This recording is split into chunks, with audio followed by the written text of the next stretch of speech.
Good morning, ladies and gentlemen. You're all very welcome to our webinar this morning. My name is Sean Fine. I'm the CEO of the Irish Bioenergy Association.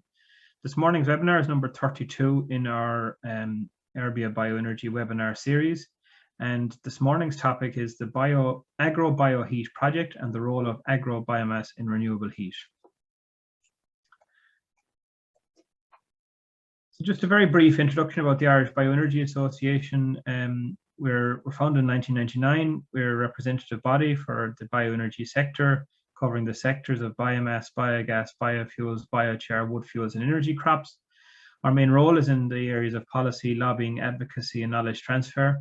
However, we also get involved in a number of research and development projects. With a wide and diverse membership, and further information is available through our website at www.arbia.org.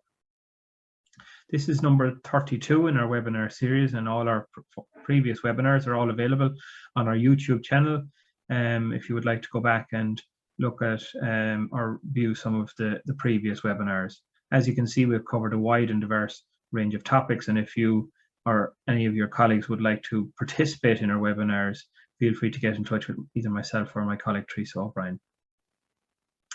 Just to save the date, our next webinar will take place on the 25th of May 2022 at the same time, and full details will be published through our social media channels in the coming days.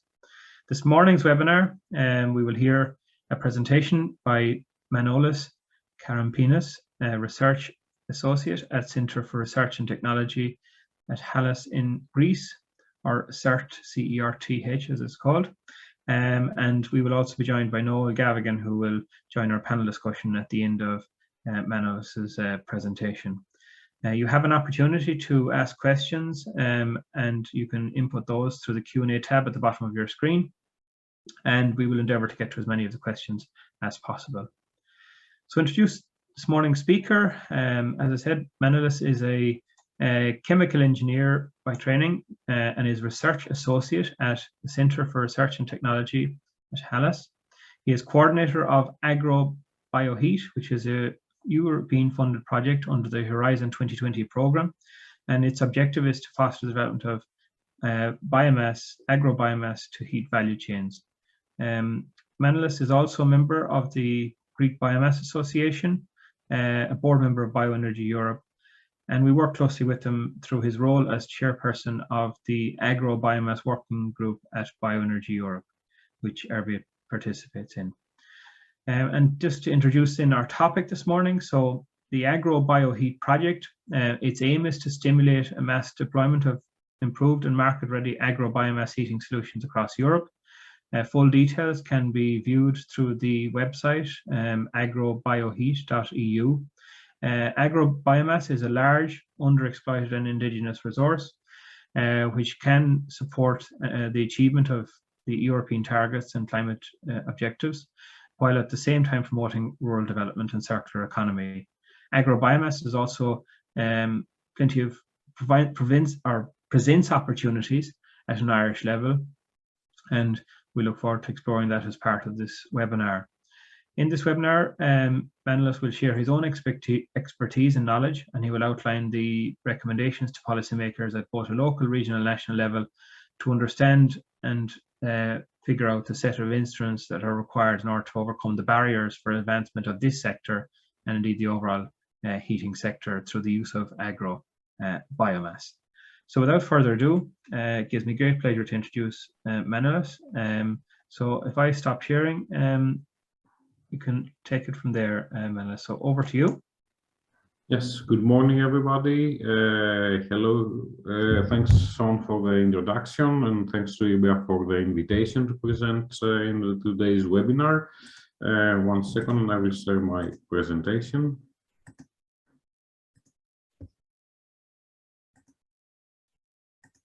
I think you should be able to see it now in full screen mode.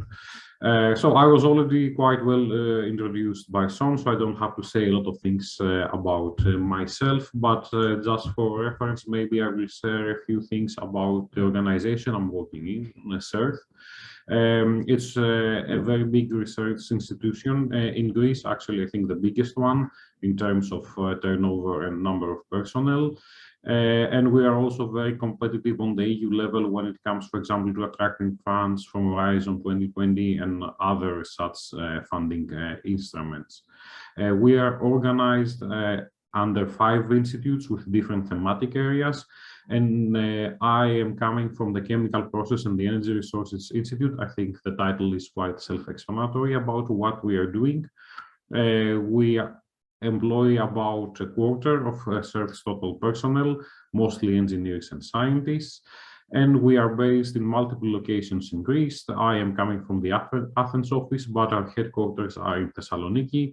And quite recently also we inaugurated some new offices in Ptolemaida, which is a bit, I would say, obscure area in Greece for the non-energy enthusiasts, but it's the area where historically the Greek power generation from low-rank coal has taken place.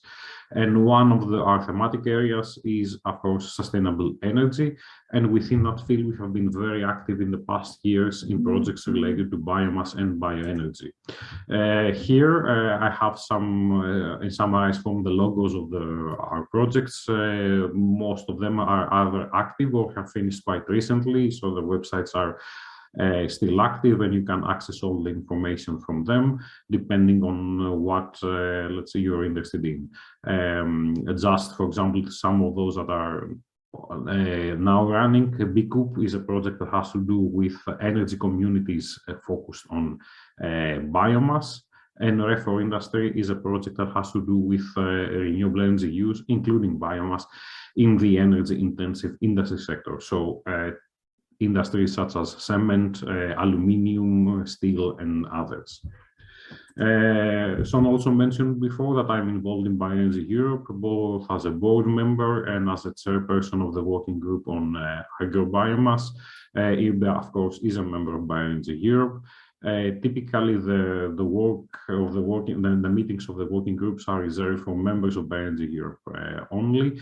And the Agro-Biomass working group is, I would say, the vehicle we are having within the association for keeping up with the developments in the agro-biomass sector, both market developments as well as relevant policy developments. So after this short introduction, I will go into the presentation proper, and it's split into 3 main parts. An overview about agrobiomass, what it is, how it can be used, and why we are considering its use. I will then give a very brief overview of the activities of the Agrobioheat project, followed by a bit more technical discussions and some first results from the project having to do with the combustion technologies one can use for valorizing agrobiomass. And I will close very briefly with some final remarks, and then we can have our Q&A and discussion. So, agrobiomass. The term, I think, for English speakers is quite self-explanatory. Any biomass that is coming from agriculture. Within, I would say, the project, and just to narrow down a bit the scope into fractions that are more easily converted into energy through thermochemical processes, essentially combustion and gasification to some extent. We are focusing on lignocellulosic biomass, which is fairly solid, I would say. We are not dealing with manure, for example, or other fractions that are coming from the agricultural sector, but are best suited for biological conversion technologies such as anaerobic digestion. In any case, we are talking about, I would say, we can group agrobiomass in 3 main categories. The first are the agricultural residues, post-harvest residues such as straw and maize residues, or things you may have from orchards, for example, like the annual prunings or the plantation removals at the end of their lifetimes. The potential here in Europe is fairly large, and just to give a very rough rule of thumb and have an idea of the order of magnitude, it's often the case that when you're producing 1 ton of an agricultural product, you have roughly 1 ton of residues as well. So the quantities are big and they do need to be handled.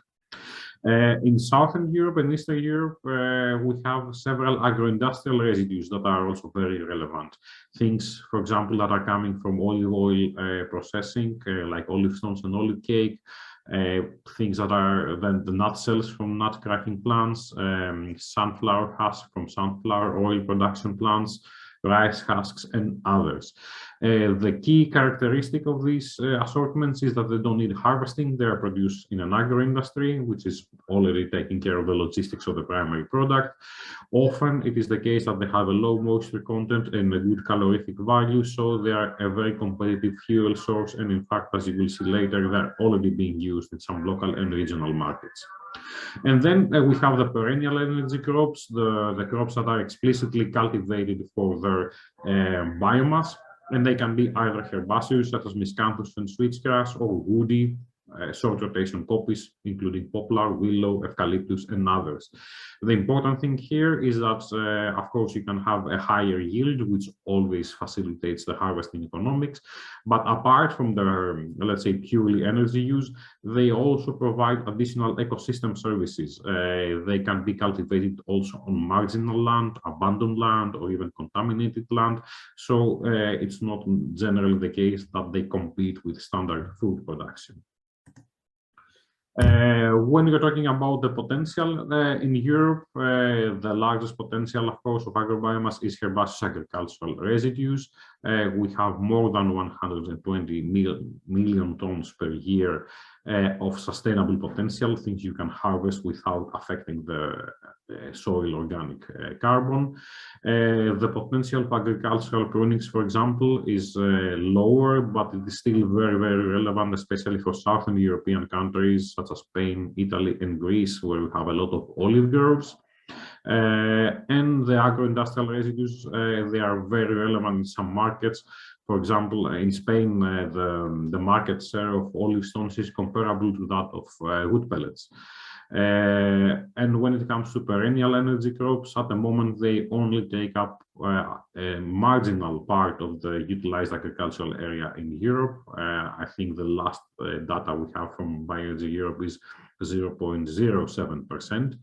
But I would say future projections and the future scenarios for the energy system and the role of biomass in it foresee generally that the area under such crops will have to be expanded quite significantly if we are to reach our targets. I didn't prepare a slide about the dedicated slide about the Irish potential, but I do understand that from discussions with IRBA that the agrobiomass types that might be more relevant are, let's say, grassy things. Ireland's, after all, the green island, a lot of grass, some straw, and possibly also the possibility to expand areas under perennial energy crops, especially SRC. I mentioned before that, especially for agricultural residues, the quantities are huge, and farmers need to somehow treat them before they can proceed with other agricultural activities they have to do. Unfortunately, it is often the case that the handling of these residues takes place through open field burning. And the pictures are quite dramatic. The example you see from Ukraine, for example, is not from the Russian invasion. It's just reed fires in the area of Kherson from last winter. And that's the way the local people are, let's say, employing to get rid of the reeds near the water bodies. Also, in Greece, for example, you can see below an olive grove, and you see the white columns of smoke that are coming from pruning fires that the farmers are using to dispose of their prunings in a quick, easy way, but of course with significant local air pollution and without any kind of energetic exploitation or other exploitation of this renewable energy resource. So obviously there is a lot that needs to be done over here, and energy conversion is one of the alternative options. However, there are some, let's say, cases of the use of agrobiomass in Europe, and we can roughly group them in three categories. We have one national success case in Denmark having to do with straw, cereal straw, and it represents about 2% of the gross energy consumption and around 10% of the total renewable energy production apart from in 2018. Straw in Denmark is used from applications all the way from farm heating to district heating systems, small or bigger scale. and to larger combined heat and power plants, as well as large-scale power generation. The Danish straw example is not replicated on a national level in any other European countries, but we do find examples of straw use on a local or regional scale in Germany, in Spain, in Eastern Europe, and elsewhere. Then we have what I mentioned before, the local or regional markets for agro-industrial residues. In the Mediterranean countries, these are mostly based around olive oil processing residues. In Eastern Europe, they are based around sunflower husk residues, usually in pelletized form, but there are also other assortments like nut shells. In Greece, we have cotton ginning residues, peat stones, and others. It is often the case that a significant part of these assortments are self-consumed by the industries that produce them. For example, the olive pomace mills that are making secondary olive oil, the pomace oil as we call it, are using a lot of olive cake. The sunflower oil industry is consuming a lot of sunflower husks for steam and heating. But there are also, in most cases, significant leftover quantities, which are then made available to the market for a wide range of applications, depending on their properties. So olive stones, for example, are a fairly clean assortment with low ash content, and they can be used even for residential heating. Other assortments are usually used in larger applications. They can be greenhouses, industrial heat, or CHP and power production. But most of the other agrobiomass in Europe is used by what we say are local pioneers or local champions. And these are still isolated cases, usually initiated by some pioneers who are motivated by the abundance of agrobiomass in the local area and the desire to do something differently with it.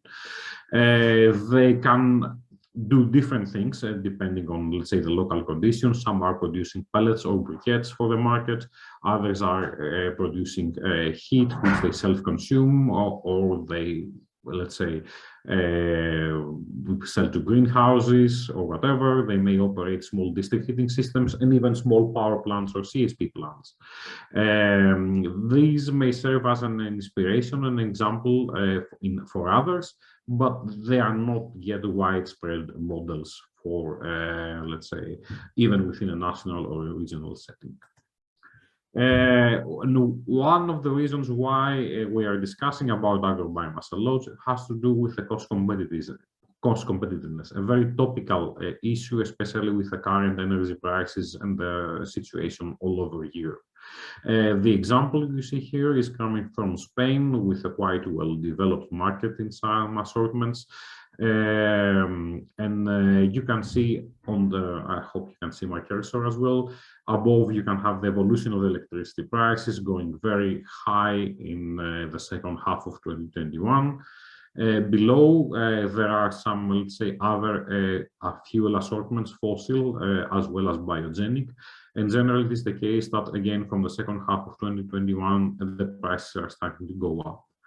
And all the way to the bottom, you see some biomass fractions like wood chips or olive stones, which are by far the most competitive fuels. And even lower, you have some fractions that are not still, I would say, widely commercialized, but they are more isolated examples of, let's say, of assortments that are used on local scale, from things like straw pellets, vineyard prunings, olive tree prunings, and so on. And they can even be a little lower than that. So there is a very real, let's say, cause for using agrobiomass now. It is a more competitive fuel. Of course, let's say, what you're seeing here is the fuel price. Then the conversion to a final heating cost has to do with the efficiency of the installation. And there is where we have some, let's say, issues. You need a more expensive heating system if you're going to use agrobiomass effectively compared to fossil fuels or even woody biomass assortments. And that is why usually agrobiomass users are not, I would say, casual heat users, but they are the ones that have consistently high heat demand, so they can amortize this investment much quicker. There are several benefits to the use of agrobiomass, apart from the purely economic ones, either socioeconomic or environmental. From the socio-economic side, we can have a new activity and some income diversification for farmers. Of course, most of the exploitation takes place locally, so you have local job creation and development. You increase your self-sufficiency and the reliance on imported fossil fuels, and you trigger new forms of agro-industrial integration and cooperation. On the environmental side, if we are discussing still about open field burning of residues, any type of control emission is, of course, an improvement. There is also the substitution of the fossil fuels and the reduction of greenhouse gas emissions that is coming from that. And I mentioned before, very briefly, the additional ecosystem services that may arise from the use of lignocellulosic energy crops. But there are also challenges, not without the solutions, but it's always tricky how to make them match and what type of interventions are needed for each one. So on one challenge, of course, is that agrobiomass, especially the residues, is a dispersed resource. So you need to go into the trouble of going in the field and harvesting them. It has more challenging fuel properties compared to woody biomass, things like higher ash content, alkalis, and so on. So you need appropriate technologies. I will be speaking more about this in a while. Another thing is that the residue is the management of residues has a low priority for farmers, so you need to incentivize them somehow.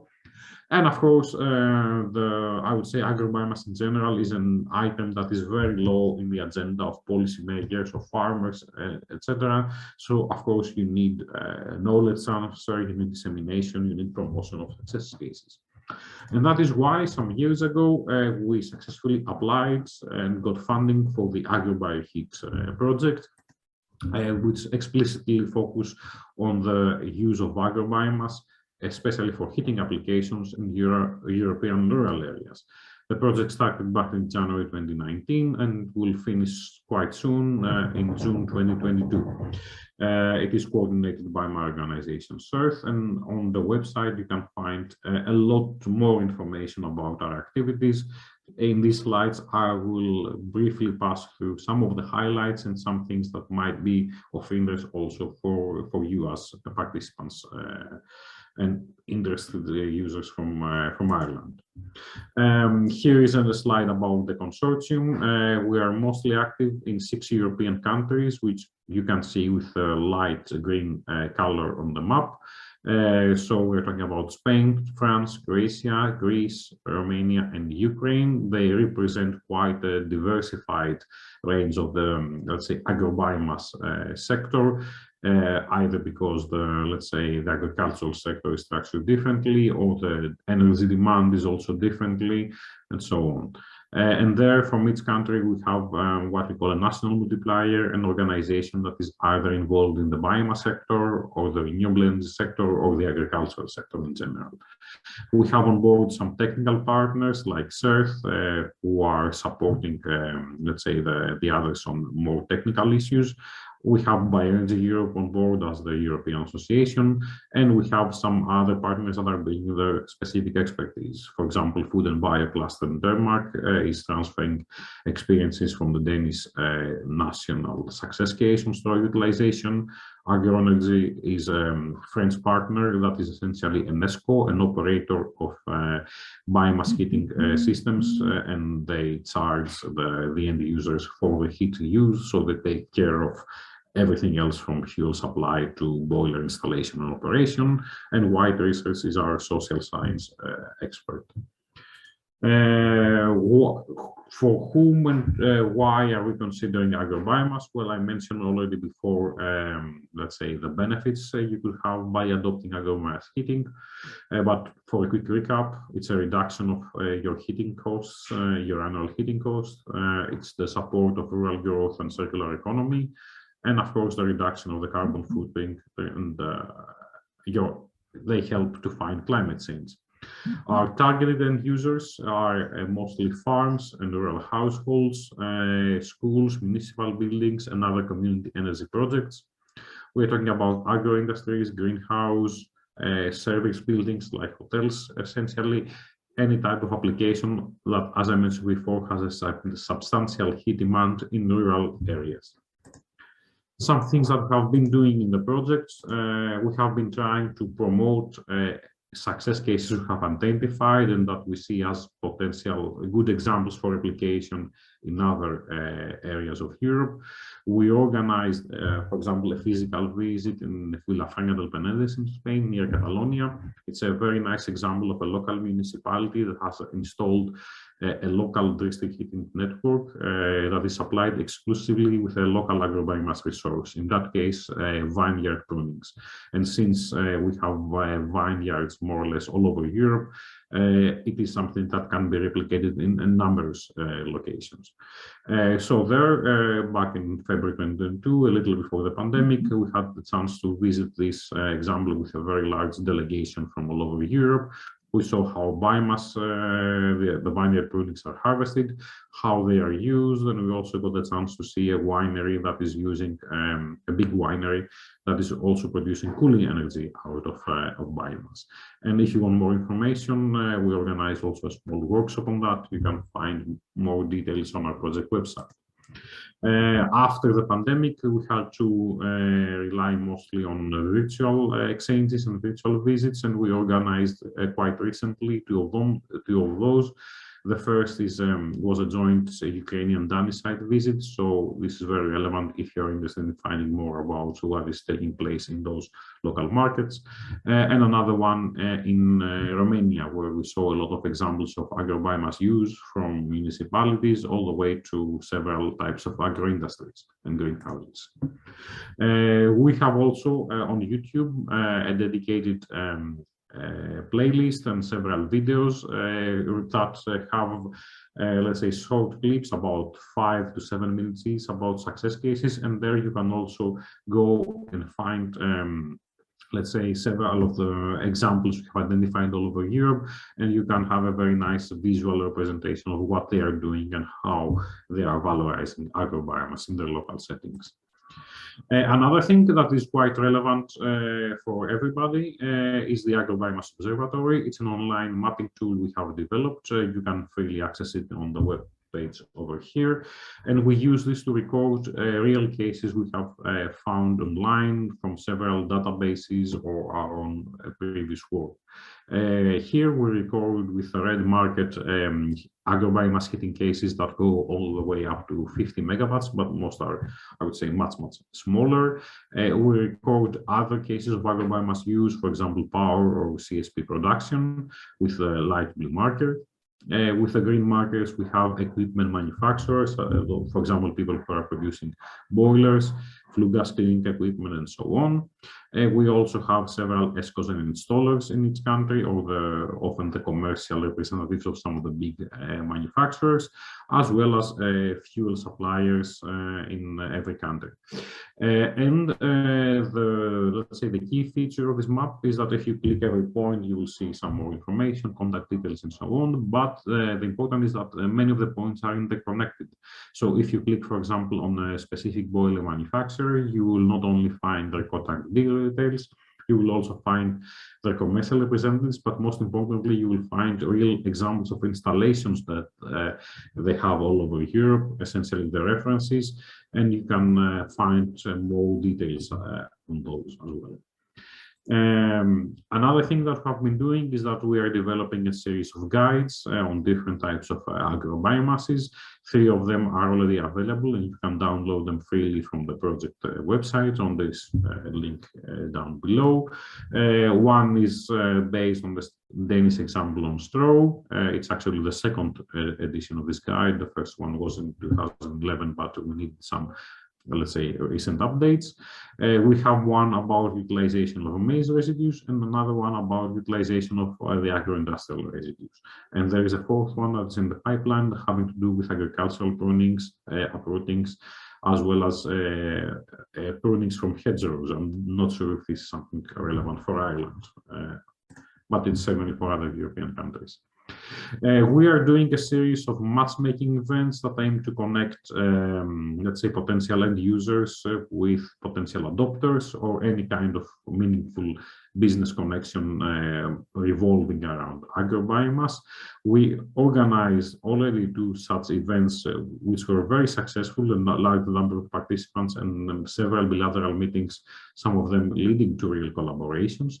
And the third installment actually takes place today. It has already started, and if you have not already registered, there is still a chance to do so today. On this link, you can set up your profile, you can request meetings with other participants, and you are actually the first people to hear that we have decided to give this a 1-month extension, so you don't have to worry. You still have time, if you register today, to see who is there and request meeting with the other participants. So there are several very relevant actors in the agrobiomass world participating in this event.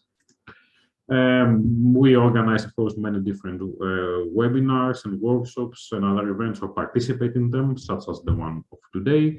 Again, more information on our project website. And another thing that we are doing is really trying to put things on the ground in the 6 countries I mentioned before. So we are supporting some new initiatives in those countries that, at the end of the day, aim to install a new agrobiomass boiler and reap the benefits of them. You can see below, let's say, a very quick summary of what we are doing.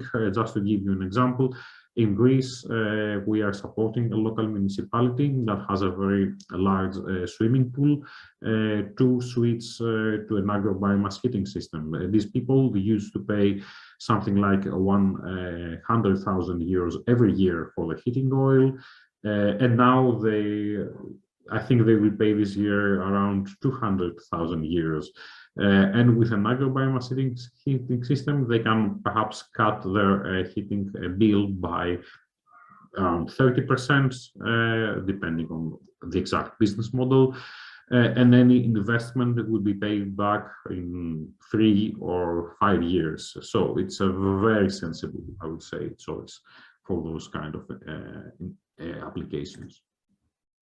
And finally, if you want to hear even more about what we have done in the last years and even more of our, let's say, activities and achievements, on the 2nd of June, we're going to have our final hybrid event. It will take place in Brussels live as well as online transmitted. You can already register through the link below, and some more information on the agenda and other speakers will be coming along in the next days. So before, let's say, I overpass my time tremendously, I would like to say a few things about the combustion technologies and how you can use agrobiomass in them, and what we have demonstrated in the Agrobioheat project regarding emissions from agrobiomass combustion. So when we're talking about combustion technologies, I realize there are also other pathways for agrobiomass valorization, but I won't be speaking about them in this webinar. We have 2 main, let's say, options at the moment. The first, the standard option, is the moving grade furnace, the moving grade boilers. I think most of you should be quite familiar with the principles of this technology. In principle, it's widely deployed. There are numerous models and several manufacturers that are providing solutions for biomass with this type of technology. It's also widely used for wood chips, for example, not just agrobiomass.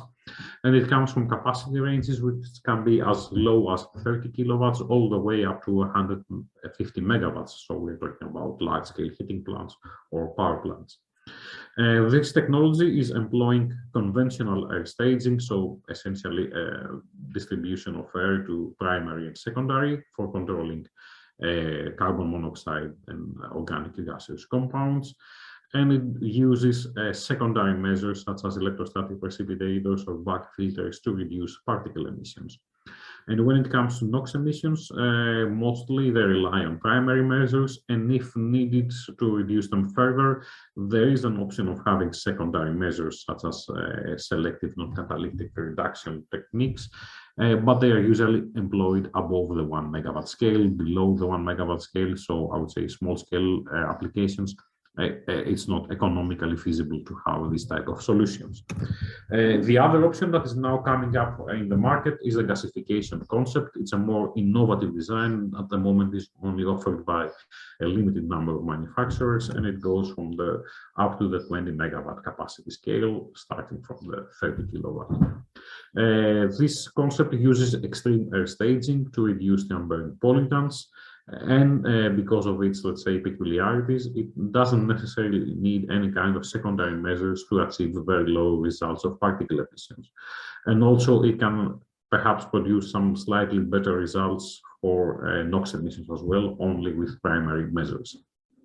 You will see in a while how these two technologies compare.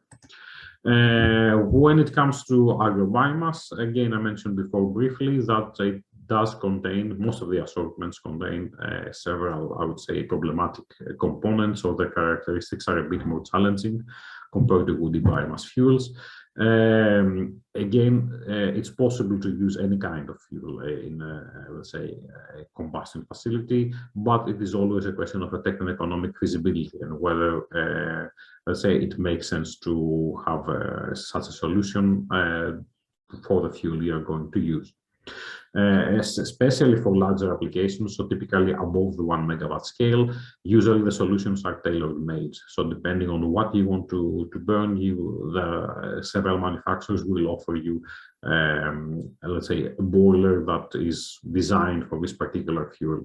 Below the 1 megawatt scale, and especially below the 500 kilowatt scale, you rely more on serialized products. So it really has to do with the experience of the manufacturer and also with the targeting of specific fuel.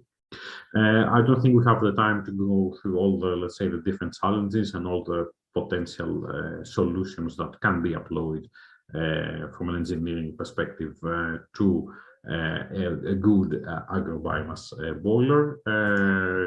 But I would like to spend some time to discuss about what we have been doing in Agrobioheat. So if you're familiar with the biomass heating sector, especially in the, let's say, the lower capacity ranges, I'm sure you have come up with and you have seen the eco-design regulation 2015-1187, if I'm not mistaken. 89, sorry. And this regulation sets European-wide emission and efficiency limits for what it calls woody biomass boilers, leaving the possibility to adopt also emission limits for what it says is non-woody biomass assortments, essentially what we are calling now agrobiomass in the future. So what we wanted to do in the project was to have a series of test runs according to the EN 3035 standard with a wide range of agrobiomass fuels and with modern combustion systems tailored for agrobiomass boilers. So we tested both the moving grade technology coupled with an electrostatic precipitator as well as the gasification concept. And above you can see also some of the fuels we tested with things as, let's say, easy as olive stones all the way to straw and sunflower husk pellets, so a bit more challenging assortments. And here there is a short summary of the results that we have achieved. Above is the eco-design emission limit. This is a weighted average of the seasonal emissions. It's basically, you can see the equation down below, the full load emissions to some extent, also the partial load emissions with a more, let's say, a heavy weight factor.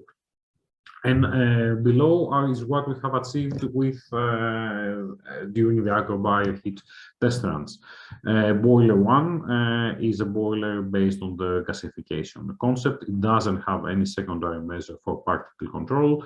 And boiler 2 is the conventional but still state-of-the-art moving grade coupled with an electrostatic precipitator from the same manufacturer.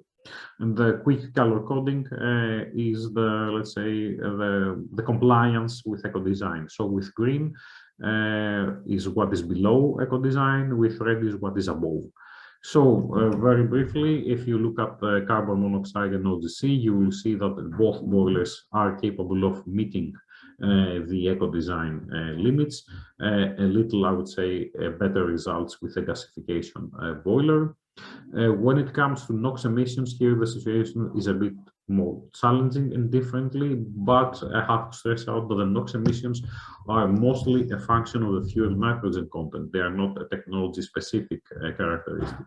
So essentially what you're seeing here is that the fuels we have tested have a quite high nitrogen content, so obviously they would go above the eco-design limit, with the exception of the olive stones.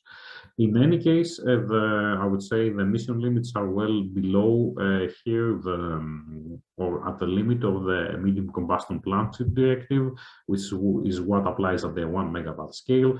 So with some, I would say, derogation, it should be possible also to fit this type of fuels in eco-design. And finally, with the particle emissions, with the dust emissions, you see here that the first boiler is well below the gasification boiler, the limits of eco-design, without the need of any secondary systems, while in the second boiler, the moving rate one, the dust emissions are, let's say, higher than the eco-design limits before the ESP filter, but after the filter, they go again below it. So again, I think we have demonstrated very good results, and that in principle, and with the exception of the NOx emissions, eco-design compliance is feasible. If you want to hear more about this aspect, and if you want also to hear the opinions of some leading boiler manufacturers from Europe, we have a dedicated webinar that we are going to organize on 19th of May with Perennial Europe. So again, you are free to attend and register on the link below.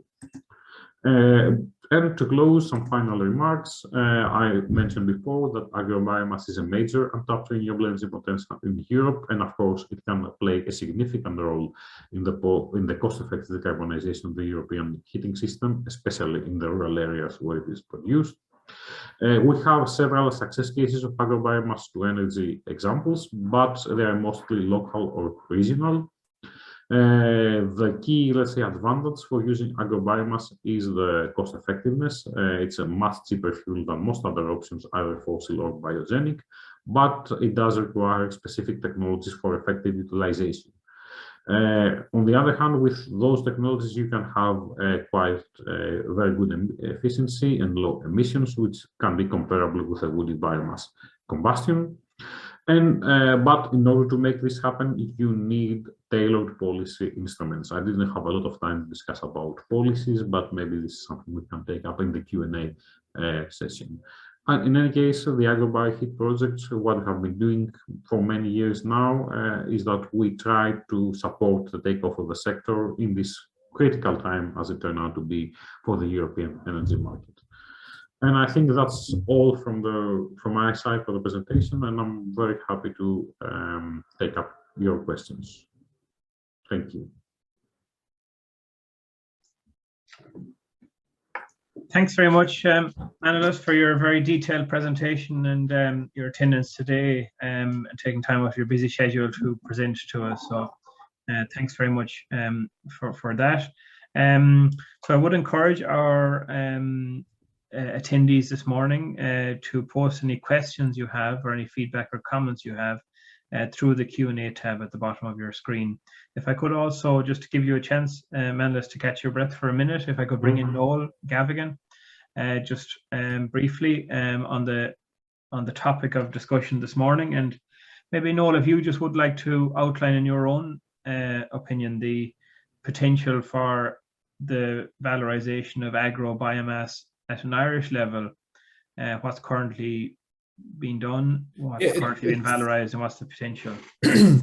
It's very much an undervalued resource. We have a lot of materials out there that can be utilized. Everything from, we've obviously have a relatively small tillage sector, so there's a level of straw available would be one.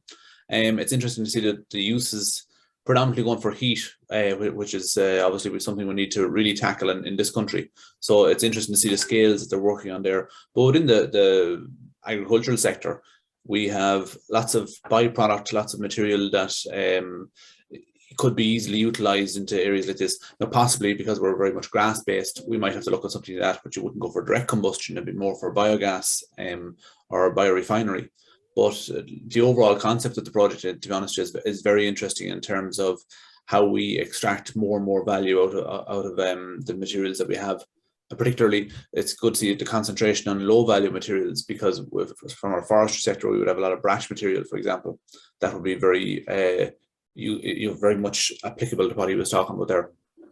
And Noel, just to bring you in as a follow-on point to that, while Manolis has concentrated more on the solid biomass elements from a renewable heat perspective, can you just outline the potential in terms of agro biomass in terms of biogas production in Ireland? Well, again, our agricultural industry here is largely based on livestock. So our main byproduct comes from that sector, and it's usually material like slurry, farmyard manure. So, and excess fodder crops, such as be it silage or be it grass materials. So all of that is very utilizable in terms of biogas production. So it is an area where, you know, we see a lot of the Mediterranean countries that are involved in that project, they're looking at their olive stone, they're looking at vineyard material. That's because of their predominant agricultural enterprises there. Here, we've a lot more material that would be applicable to the biogas sector because of its nature. Okay, then if we could bring you back in, Manolis, on this and some of the feedback from our attendees. You mentioned about renewable heat and the use of this this resource from a renewable heating perspective.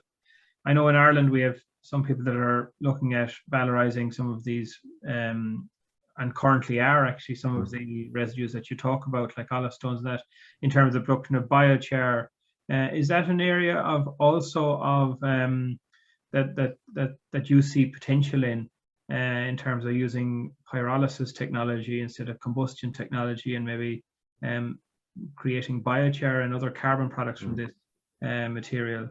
Would you totally. I see an interest in that area, and it's probably going to be one of the next big things in the bioenergy sector in general, biochar, I mean, because it seems to have the potential to deliver also negative emissions, which is something everybody is looking for, or carbon storage. And of course, again, speaking about the agricultural sector, you also have a very nice, let's say, end user for it. I mean, the farmers can apply biochar directly on their soil, or mix it with compost or other materials, and you can have a very nice application. We haven't, let's say, focused on these value chains in the project so much, but for sure this is something of interest for the future. One thing that may need to be considered is the scale of application, and let's say how much biomass you need to valorize before you can have an effective, let's say, agrobiomass to biochar value chain. In the agrobiomass to heat value chains, it's often the case that we're talking about, well, it really depends on the end users, but you can have some very nice cases with require about 300 tons of agrobiomass per year, which is not so difficult to mobilize. I mean, you don't have to collect everything from a local area. When we are talking about biochar, many of the technologies I have seen do require somewhat higher volumes, so they could be equivalent to a small power plant, and there you need, of course, a different investment cost, as well as you need more efforts to make sure you have the material you need to run your, let's say, plant as effectively as possible. But also now we are starting to see some, smaller biochar solutions which could scale down the demand requirements. So yeah, for sure there is a big interest there. Okay, and I suppose one of the challenges around agrobiomasses is actually the harvesting and the equipment required in terms of harvesting this material. Do you think that there is an opportunity here to utilize much of the existing agricultural equipment, harvesting equipment that we currently have across Europe for the more conventional agricultural activities to assist with the harvesting of this of agrobiomass, or will there be a requirement for more specialist equipment in terms of harvesting of this material? Well, actually, if it comes to some assortments like straw, I think in most areas where you have, significant concentration of cereals, there are machines available already for straw baling. So there, I think you're mostly set. Of course, there are other options now that are available on the market and not as widely deployed. So you have even machines that can produce some pellets directly on the field. If you can. They are more costly, I would say, but if there is a good reason to integrate them in your value chain, of course, people will start to consider them. Okay. It's a little more tricky. I don't know how relevant this for you when you're talking about some woody residues from agriculture, such as prunings from orchards or hedgerows. And there, you may not always have let's say, some bigger machineries that are available for harvesting. It may be that the landscape is not suitable for their application. This is surely a problem in Greece and some other in parts of the Mediterranean where you have a lot of slopes and you cannot easily walk even manually, much less with a machine. But again, there are options. You can, for example, you can have these small wood chippers, the ones you would use, for example, for a garden even. If let's say the situation is appropriate, you can also integrate those in your value chain somehow, and you can, instead of leaving the material on the soil, you can, if it makes sense, take it out and integrate it in another value chain for biomass. If I can just ask there, have you in identifying these, have you identified methods of basically gathering large quantities? Because usually when you look at some of the district heat systems you're talking about into the megawatt scale, which is brilliant to see, obviously a lot of agricultural holdings will be quite small. So in order to get volumes together to supply a large plant, have you looked at that much within the project? This is more like a question of how to organize your business model rather than, usually I think it's the case that some collective organizations like farmer cooperatives or agro-service companies may take up part of this job because it's also their, I would say, natural role in the agricultural sector. For example, in the example I briefly presented from Spain, from Villafranca, this is a very interesting one because if you're looking at the real values of the biomass productivity on the field, it's tremendously low. If I remember correctly from the top of my head, you collect about less than 1 ton per hectare of biomass, which is really, really low. But still, the model works somehow because the material, the prunings, should be somehow handled, and most people prefer to take them out of the field because if you leave them there even sick, you may have some diseases or fungi or whatever. So someone needs to do this job.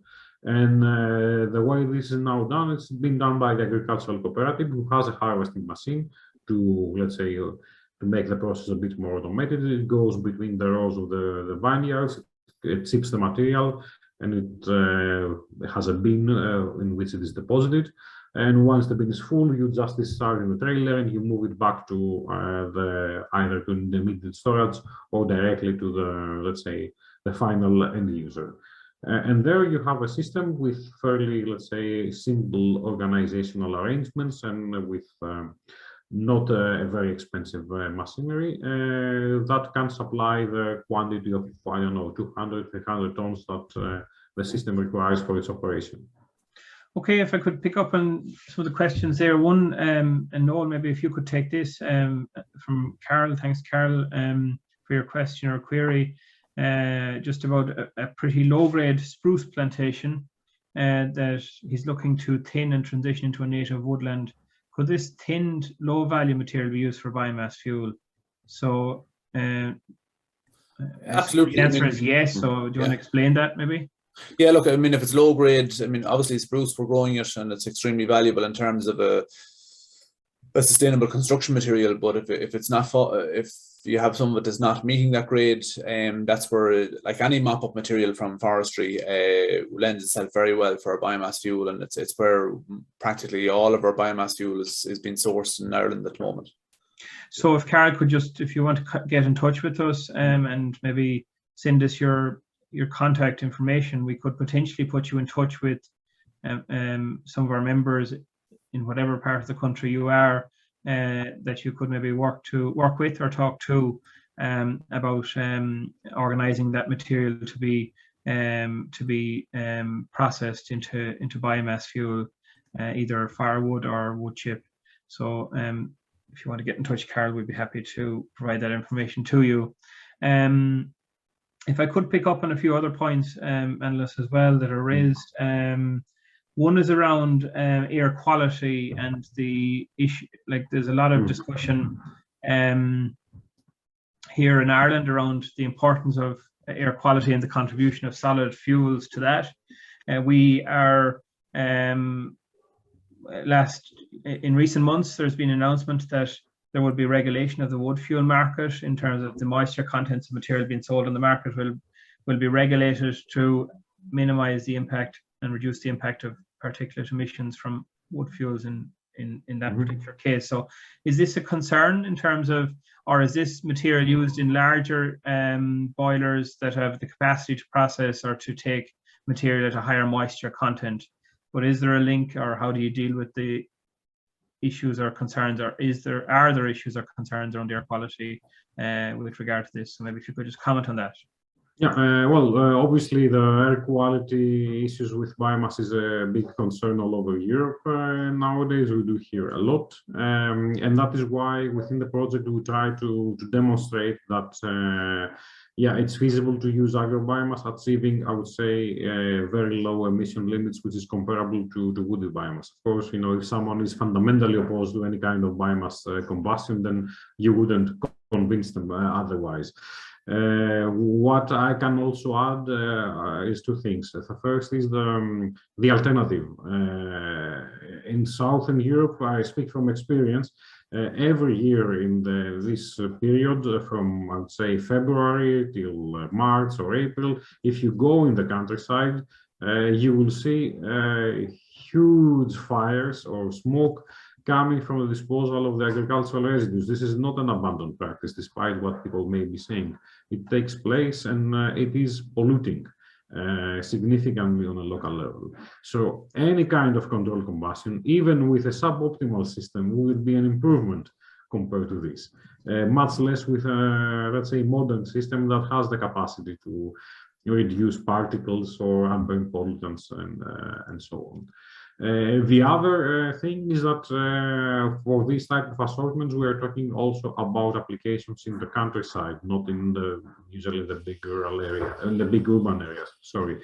So there, of course, because the traffic is lower, because let's say it's more easy to disperse the emissions, it's usually less of an issue when it comes to, let's say, any type of biomass uses. And again, I think the Danish experience speaks quite well about this. I don't think anybody can blame the Danes for not being environmentally friendly or whatever. And still, you see that straw combustion is taking place widely in rural areas. They have their emission limits, which they have to keep. The technology has improved tremendously over the years. And also there are some, let's say, specific regulations about the flue gas installation and so on, how to avoid throwing your gases, let's say, on the path of your neighbor, but that's it, more or less. And other than that, it's fine. Okay, and if you could just let attendees know that there were a number of links within Manolis' presentation about future and upcoming events. What we'll endeavour to do is we'll copy those links out. We will be circulating a recording of the webinar to all attendees and registered those who registered, and we'll also include the links for the various events that Manolis has outlined within the email that we're sending out, and there's an opportunity obviously for anyone to join some of those events that are online. You're very much welcome to share the presentation also if you want. That's also totally fine. No problem. Thanks very much, Manolis. One last question while I have you. In terms of the, it'd be interesting to find out, we have in Ireland a support scheme for renewable heat, which is for supporting non-domestic heat generation from biomass sources and biogas sources. Is there an equivalent scheme in Greece, or what's the regulatory framework around biomass heating in Greece? I'm actually quite jealous of your scheme, to be honest. We don't have such a scheme in Greece. That doesn't mean that you cannot have some support for such investments. but it's, I would say, all over the place. There are, for example, some funds, very sought after funds for the energy upgrade of households. And there, one of the measures you can have, among others, is the support for new biomass heating systems. Unfortunately, and until recently, the way the market was developing was for only natural gas promotion for several reasons. So even though the possibility was there, not many people took advantage of that. Let's see if that changes in the future.